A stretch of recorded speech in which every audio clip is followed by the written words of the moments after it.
Kung gusto mo na siya ay mas lalong mai-inlove at mababaliw ng husto sa iyo, ay gawin ito sa larawan niya dyan sa cellphone mo. At dapat meron kang larawan niya dyan sa cellphone mo o actual photo niya ay pwedeng gamitin sa ritual na ito. At itong ritual ay pwede gawin sa kahit na anong araw o oras na gusto mo.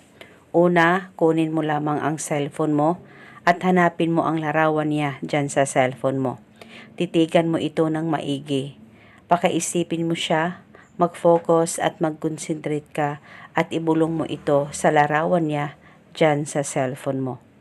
Pangalan at apelido, ikaw ay mai-inlove at mababaliw sa akin ng husto. Ibulong mo lamang ito ng 3 beses. Pwede ka magdagdag o mag-iba ng hiling kung gusto mo, wala pong problema. At pagkatapos ay pahiran mo lamang ng kaunting laway mo ang larawan niya dyan sa cellphone mo.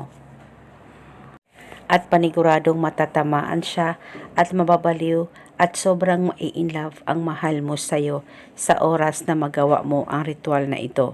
Basta itong ritual ay gawin 1 beses sa isang araw. Isa itong gabay upang tuloy-tuloy ang pagmamahalan at magandang relasyon ninyong dalawa ng mahal mo. Lalong-lalo na kung away-bati kayong dalawa at palagi na lang kayong nagkamalabuan sa isa't isa, ay mas mainam na gawin mo itong ritual pagkatapos mong mapanood ang video na ito. Basta gawin mo itong ritual 1 beses sa isang araw, pwede mo rin gamitin ang actual photo niya kung meron kayo sa kanya. Basta gawin itong ritual hanggang kailan mo gusto at paniguradong mai-inlove at mababaliw siya ng husto sa'yo. Basta magtiwala ka lang, huwag kalimutang palaging magdasal at manalangin. At eto muna sa ngayon, maraming salamat po sa panunood. May God bless us all.